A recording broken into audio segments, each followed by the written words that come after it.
Certo, então dando prosseguimento ao nosso encontro, eu vou chamar aqui à frente o doutor, né, na verdade, Adolfo Marcondes, que veio da USP de Ribeirão Preto. Bom dia a todos. Eu sou médico neuropediatra, trabalho no Hospital das Clínicas Ribeirão Preto, faço supervisão de neuro no departamento de genética e lá também trabalho no núcleo de atenção ao deficiente. Em São Paulo, eu trabalho no grupo de dor, no Hospital das Clínicas também. Antes de mais nada, eu gostaria de agradecer o convite aos coordenadores, em especial ao Fabrício em particular, né? E também queria agradecer em especial a doutora Maria Bernadette, né? Porque eu participo e ela tão bem me acolheu no ambulatório, de doença neuromuscular, e a isso eu sou muito grato, um grande prazer. Mais fácil, né? Perfeito. Alô. Vamos iniciar? Então, nós vamos falar sobre a distrofia muscular Duchenne. Próximo. Né? Lembra das distrofias musculares? As distrofias são um grupo de doenças heredidegenerativas, tem caráter hereditário do sistema musculoesquelético e se caracteriza por com graus variados de enfraquecimento muscular, esse enfraquecimento progressivo. Próximo. Dentre as quais, o que é mais frequente entre as doenças neuromusculares é a distrofia muscular de Duchenne, que é o que a gente vai se deter hoje. É uma miopatia, ela é progressiva, ela é hereditária, ligada ao X, pan-étnica, aqui tem alguns erros em português, resultando em degeneração e fraqueza muscular. É causado por mutação de um gene, da distrofina, localizado na posição XP1, que codifica a proteína da distrofina. Então é assim, na nossa característica, né, nós carregamos um material genético que metade vem do lado paterno, metade vem do lado materno, de tal forma que a gente tem 46 cromossomas, e desses 46 cromossomas, um parzinho é chamado de cromossomo sexual, que é o que vai dar a característica do sexo. Então, em sendo 46XX, sexo feminino, 46XY, sexo masculino. Então, nós estamos abordando doença neuromuscular em que o comprometimento está no parzinho que faz a determinação do sexo. E, no caso, encontrando no X pertencente ao lado materno. E nessa posição, como mutação, localizado no braço curto do cromossomo X na posição 21. Esse gene codifica a proteína distrofina, que é uma proteína citoesquelética localizada junto ao sarcolema. Esse sarcolema que apresenta a função de manter a integridade da membrana da fibra muscular, especialmente durante a contração. Próximo. Ela é expressa predominantemente nos músculos lisos, cardíacos, assim como em alguns neurônios do cérebro também. No músculo esquelético, a distrofina é uma parte de grande complexo de proteínas que está ligado ao sarcolema, que confere a estabilidade a ele. Na distrofia muscular, há uma deficiência total da distrofina, o que difere de Becker, em que tem uma apresentação assim por ser uma deficiência parcial da distrofina. Tal deficiência resulta em uma deteriorização contínua da fibra, levando a uma necrose muscular até o momento da capacidade de regeneração tornar-se insuficiente, por conta disso sendo um quadro progressivo. O tecido muscular começa a ser substituído por gordura, nesse caso, e tecido combustível também. Com isso daí, clinicamente, começa a produzir a fraqueza muscular progressiva. Em termos de incidência, afeta 1 em cada 3.500 recém-nascidos vivos do sexo masculino. Então, para a intolerância ligada ao X recessivo, que é o modo de transmissão, nós temos então a mãe, o pai, o cromossomo assim com XX da mãe, XY do pai. Em amarelo está o cromossomo anormal, tá? Então, na divisão, né, metade do material do lado materno, metade do lado paterno, tá? De tal forma que podemos, nessa constituição aqui, temos indivíduos no sexo feminino normal, masculino também, não afetado pela doença. Aqui tem um X, que é, aqui nesse caso, sexo feminino portador, e portador porque tem um outro X que é normal, em que enfraquece essa expressão do X afetado. E temos assim o caso do XY, né? No caso aí sim, como a doença manifesta, porque do lado paterno, do lado assim, masculino, a gente não tem outro X para compensar. Nesse caso, por exemplo, em que o pai ele tem o X alterado, ou seja, ele é o portador, ele tem a doença, né?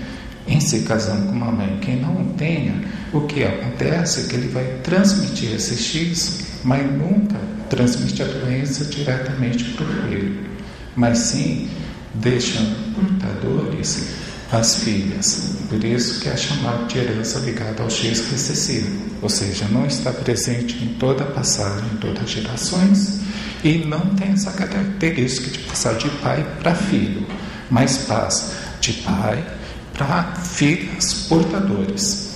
Próximo. Então, 50% do X afetado, aqui é para mostrar de novo o gene que está normal, e aqui o gene alterado. Depois a doutora Bernadette vai detalhar mais. 50% dos filhos são afetados, 50% das filhas portadores heterozigotas, como a gente diz. Tem a prevalência muito maior dos homens afetados e as mulheres homozigotas. Isso para dizer o XXXY, tá? E a transmissão, essa é a grande característica. De homem para homem não é vista, mas nas mulheres pode ser heterozigotas e manifestantes. Próximo. A fraqueza muscular, ela envolve a musculatura das cinturas, seja primeiro a pélvica e depois a cintura escapular, em ambos os lados, tá?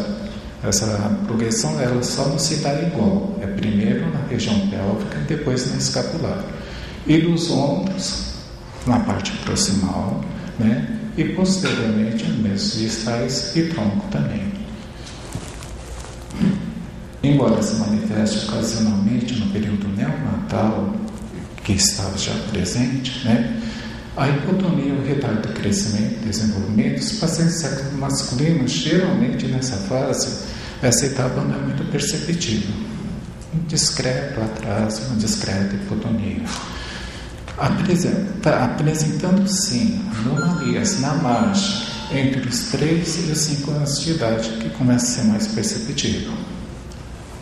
Aos 5 anos de idade, a maior parte dos pacientes utiliza a manobra de Gowers, né, que é aquele levantar com dificuldade, e tem uma pseudo-hipertrofia, um aumento na batata da perna, na panturrilha, ou seja, um aumento da panturrilha devido justamente a essa substituição que tem no músculo de um tecido adiposo e conjuntivo também.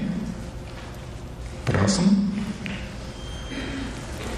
Então, na distrofia muscular de Duchenne, alguns sinais comuns são a dificuldade para andar, quedas frequentes, esse é o histórico, e fraqueza proximal, iniciando nos membros inferiores, nas pernas, na bacia. Começando com a musculatura da cintura dos quadris e flexões também do pescoço. Posteriormente, originando aquela postura lordótica, que eu vou mostrar mais para frente. O comprometimento sempre acaba sendo, primeiro, proximal, com a evolução para distal, ou seja, nos membros superiores, no ombro para as mãos, nos membros inferiores, quadril para os pés. Observe inicialmente uma grande perda de força muscular na musculatura do glúteo maço. os inícios da manifestação fica evidente ao redor dessa faixa etária. Como eu falei no início, né, o desenvolvimento é mais frustro. Aí é quando a criança começa a ter, que esse é o histórico natural que ele chega para nós. Quedas frequentes, dificuldade para a marcha, para subir a escada também, levantar-se do chão. O diagnóstico torna-se evidente na faixa etária dos 5 aos 6 anos de idade. E essa pseudohipertrofia, aumento na barriga da batata da perna, da panturrilha, ela é causada pela degeneração gordurosa e fibrosa, é a substituição, né, adquirindo a consistência de uma borracha, a chamada pseudohipertrofia de Barreau.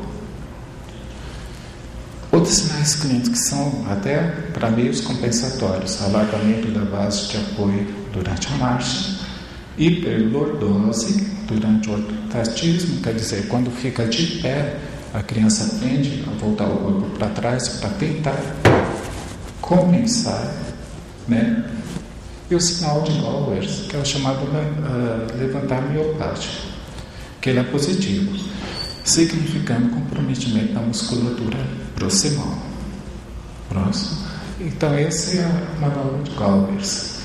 A criança, depois, ao levantar, fazendo por etapas, procurando apoios, denotando a fraqueza proximal, assim, presente, até se levantar. Tem um tempo para isso. E a partir desse tempo, a gente nota, inclusive, parâmetros para avaliação do tratamento e da evolução da doença.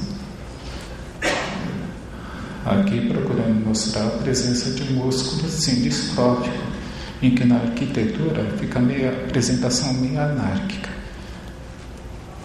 Próximo. Esse é um sinal de escápula alada. Tá? Aqui percebe a postura de que tende a projetar, né, a barriga para frente. Alterações sinotípicas típicas dessas iniciais das distrofias, dessas intermediárias, de outras distrofias, não é só dela, né? É a hiperlordose, tá? Lombar, a hipertrofia da panturrilha, tá? Né?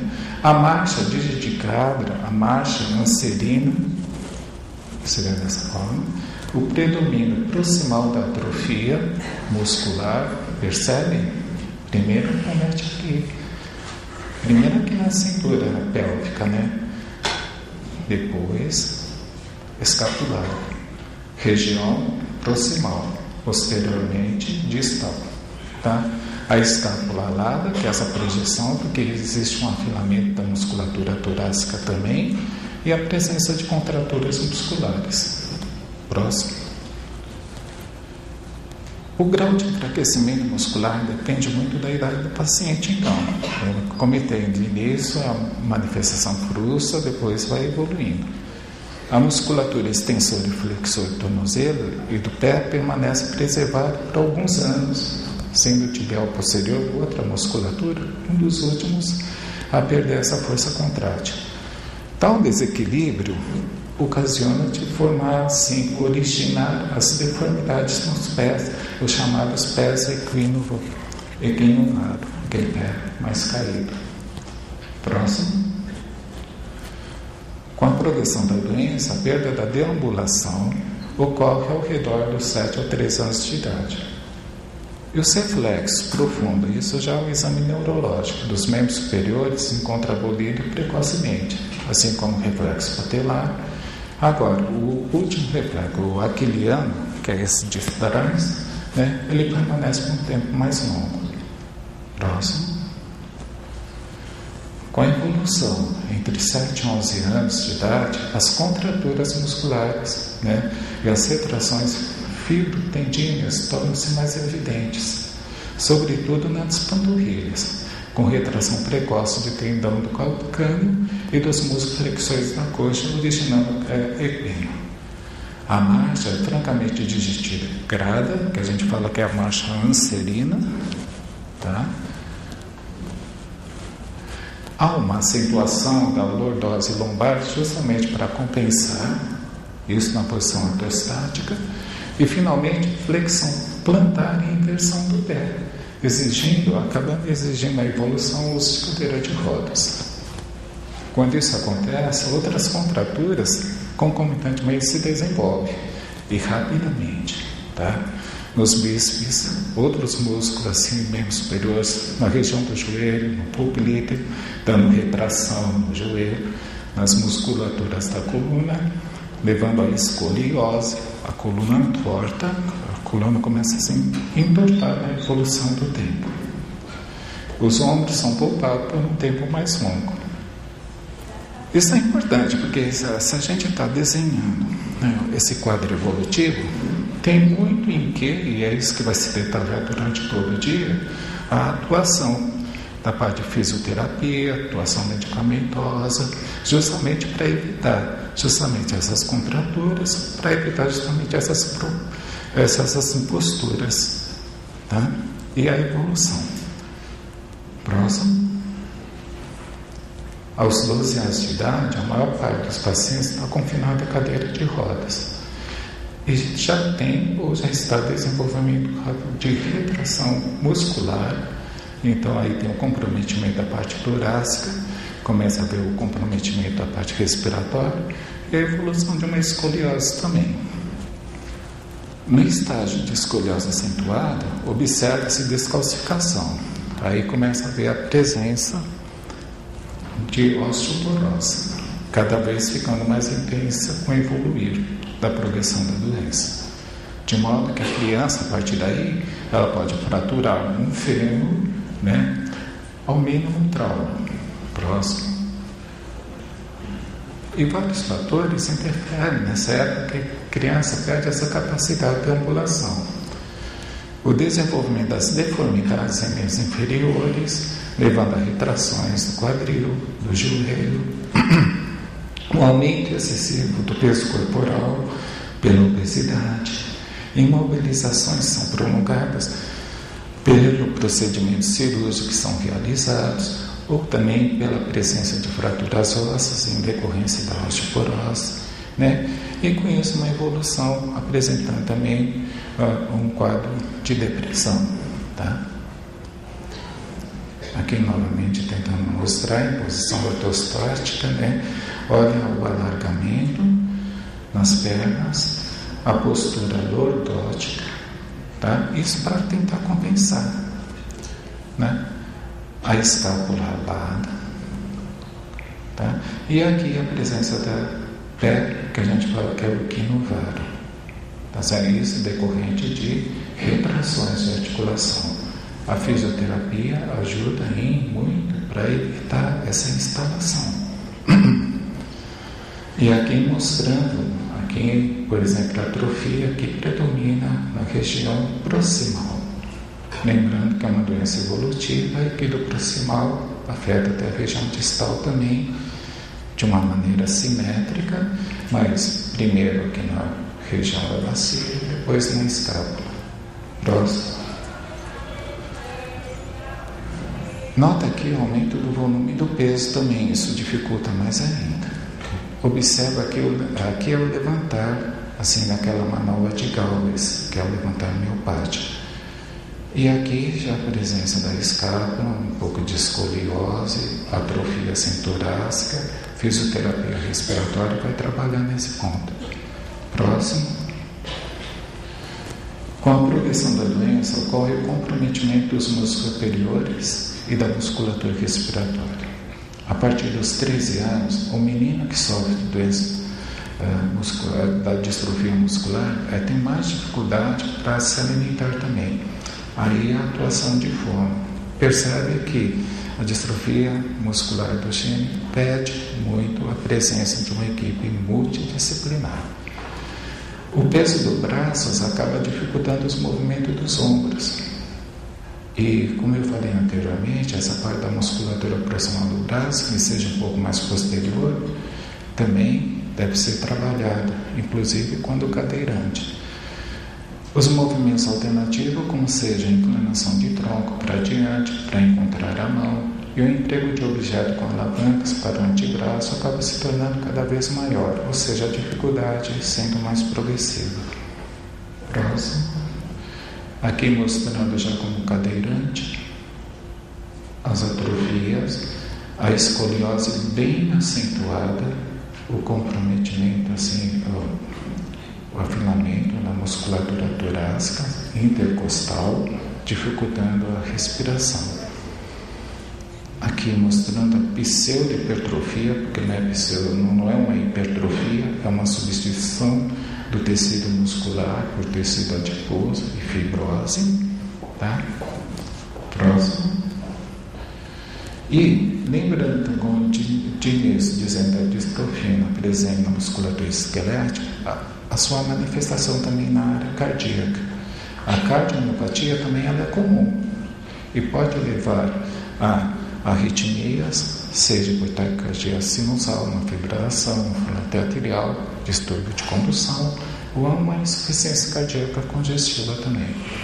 Ocasionalmente observa apenas algumas alterações eletrocardiográficas. Isso quer dizer que essa parte cardiológica a gente acompanha periodicamente, tá? É isso que se pede. Quase 95% dos pacientes com distrofia têm algum grau de comprometimento cardíaco. E a cardiomiopatia dilatada ou anomalias cardiográficas, ou ambas, são muito presentes. 84% tem esse tipo de comprometimento que é comprovado em autópsia. Próximo. A insuficiência cardíaca crônica se desenvolve em quase 50% do paciente. Raramente a insuficiência cardíaca é a queixa apresentada. E o comprometimento cardíaco fica mais evidente no estágio mais avançado. Percebe-se então que o grande segredo é uma atuação de uma investigação cardiológica desde o início, evitando essas progressões. Próximo. A maioria dos pacientes mostra complicação respiratória, devido assim ao comprometimento da musculatura dos arcos costais, levando a uma insuficiência pulmonar, levando a infecções, pneumonia. Na terceira década de vida, ou exceto quando está se utilizando ventilação mecânica prolongada, atuando assim, fazendo um tratamento. Vai ser abordado durante o dia que o tratamento, isso sempre vai melhorar e muito as instalações de todas essas complicações e melhorar e muito a qualidade de vida também. Volta um pouquinho. A deterioração da capacidade vital para menos de 50%, aí começa a levar sintomas de hipoventilação, que geralmente é maior à noite, então uma hipoventilação noturna. Próximo. Então, a criança ela começa a acordar-se frequentemente e se queixa de fadiga, sonolência diurna. Aí começa a haver a necessidade de fazer estudo de sono, também uma polissonografia. Queixas de falta de ar, dor de cabeça no período da manhã, seja do período da manhã, ou seja uma dor de cabeça que seja diuturna, ou seja contínua, sonolência por um sono de má qualidade, né? E episódios frequentes de sono, então, tá? Episódios de despertar durante o sono, com falta de ar ou taquicardia também. Isso também levando uma dificuldade na concentração. Então, comprometimento de memória, pode levar a pesadelos também com dificuldade respiratória, tá? Sintomas e sinais de insuficiência cardíaca dependem ao comprometimento da respiração. Próximo. Diminuição da libido, perda de peso, dificuldade na deglutição, dores musculares e falta de controle de secreções em vias aéreas, propiciando a infecções. Próximo. Edemas em membros inferiores por conta da insuficiência cardíaca, levando a alteração também de comportamento, seja irritabilidade, ansiedade, depressão, vários despertares frequentes no sono, também para urinar, a função intelectual prejudicada, tudo isso levando também a uma diminuição do rendimento escolar, e isso deve ser bem abordado, porque às vezes criança não é que ela está com dificuldade para aprender no sentido de raciocínio, é que ela está carregando em si uma noite mal dormida, os efeitos de uma hipoventilação. Próximo. Embora a distrofia esteja presente também no músculo liso, vamos falar da parte assim, por exemplo, digestiva da parte do trato urinário, né? As complicações dessa musculatura já não são tão frequentes, dentre as quais as incluem dilatação do estômago, uma dilatação gástrica, paralisia no intestino e da bexiga. Também tem que dar uma devida atenção na parte do hábito intestinal, tá? E da avaliação urinária também. Pode haver também diminuição da força muscular do intestino, resultando em problemas de prisão de ventre, de obstipação, tá? A circunferência craniana ela costuma estar aumentada e a estatura geralmente abaixa. A gente faz esse acompanhamento. A inteligência pode estar comprometida. Próximo. Por quê? Os pacientes com distrofias têm um QI médio aproximadamente, vamos dizer, padrão abaixo da média, ao redor de uns 30%. Tem algum grau de um retardo mental. 50% tem um QI que já não é esse comprometimento maior, não, é discreto, de 50% a 90%. E cerca de 30% abaixo de 75%, variando numa média de 70% a 85%. Lembrando que era de 70 para cima já não é deficiência mental, né? Então a grande maioria não tem esse comprometimento. O que se observa é que a habilidade verbal de leitura são as mais comprometidas, tá? Existindo também alterações na memória de curto prazo, distúrbio de comportamento afetivo e emocional, isso deve ser levado em conta. E apesar de não se conhecer os mecanismos fisiopatológicos íntimos, sabe-se que a distrofia desempenha um papel na formação de sinapses, que é da ligação entre os neurônios cortical. Mas a base do problema em si não está estabelecida. Próximo. Amigos, é isso que eu queria passar de mensagem, é esse quadro evolutivo, mas lembrando que todas essas etapas que foram aqui desenhadas, apresentadas, tem um quê de atuação. E nesse quê de atuação é para retardar, é para prevenir, né? E o importante de tudo, a gente faz a prevenção e aproveita as potencialidades que todos têm. Muito obrigado.